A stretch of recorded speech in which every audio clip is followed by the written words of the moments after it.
வணக்கம் நட்புகளே. நாம் இன்றைக்கி கேப்ஸ்கை செடியில் பார்க்க போகிறது சேனைக்கிழங்கு எரிசேரி. இது ஒரு சுவையான தெற்குத்திய சமையல்.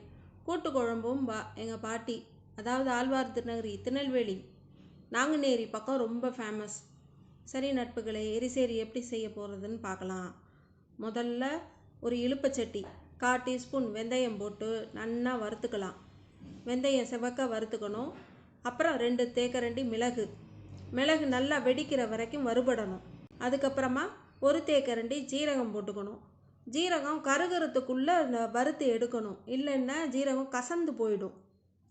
அதோட 3 தேக்கரண்டி துவரம்பருப்பு, 1 தேக்கரண்டி உளுத்தம்பருப்பும் கடலைப்பருப்பும் சேர்த்து செவக்கிற வரைக்கும் நல்லா வறுத்து எடுத்துக்கணும்.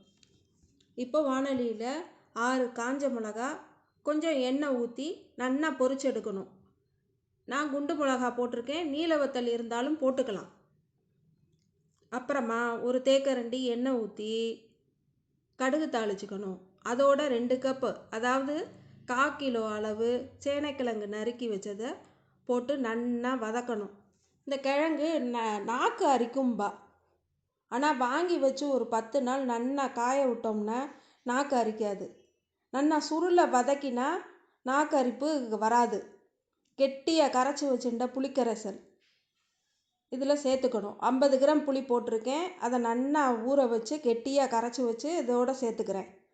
இதோட முதல்ல மஞ்சத்தூள், அப்புறம் பெருங்காயத்தூள், உப்பு தேவையான அளவு, புளிக்கரைசலுக்கு தகுந்த மாதிரி உப்பு எல்லாம் சேர்த்துக்கணும்.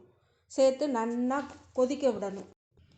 வறுத்து வச்சுட்ட பொடிக்குண்டான சாமானோட பச்சையாக தேங்காய் சேர்த்து நல்லா அரைச்சிக்கணும். புளிக்கரைசல் நல்லா கொதித்ததும் அரைச்ச பொடியை கொஞ்சம் கொஞ்சமாக சேர்க்கணும். பொடி திப்பியாக அரைச்சிக்கணும். தேங்காய் பச்சையாக சேர்த்துண்டா பொடி திப்பியாக தான் வரும்.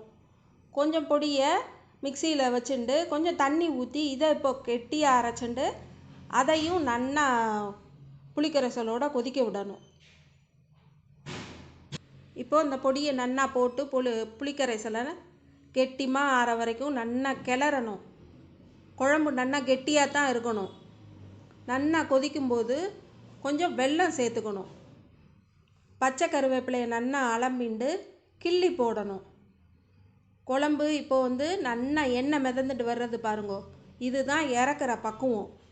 அடுப்பை அணைச்சிட்டு 2 தேக்கரண்டி தேங்காய் எண்ணெய் விட்டு இறக்க வேண்டியது தான். குழம்பு நல்லா குறைஞ்சபட்சம் ஒரு 8 நிமிஷத்துலேருந்து 10 நிமிஷம் வரைக்கும் கொதிச்சதுன்னா எண்ணெய் மிதந்து வரும். நல்லா கெட்டிமாகவும் இருக்கும். மிளகு காரம் இந்த கொரோனா காலத்துக்கு ரொம்ப நல்லது. நீங்களும் சேனைக்கிழங்கு எரிசேரி செஞ்சு சாப்பிடுங்க, உடம்புக்கு நல்லது. பாகக்காய் புளிக்குழம்பு, கத்திரிக்காய் மசியல் எல்லாம் போட்டிருக்கேன். நிறையா பேர் தமிழில் பேசி அப்லோட் பண்ண சொன்னால், அதனால் இந்த வீடியோ போட்டிருக்கேன்.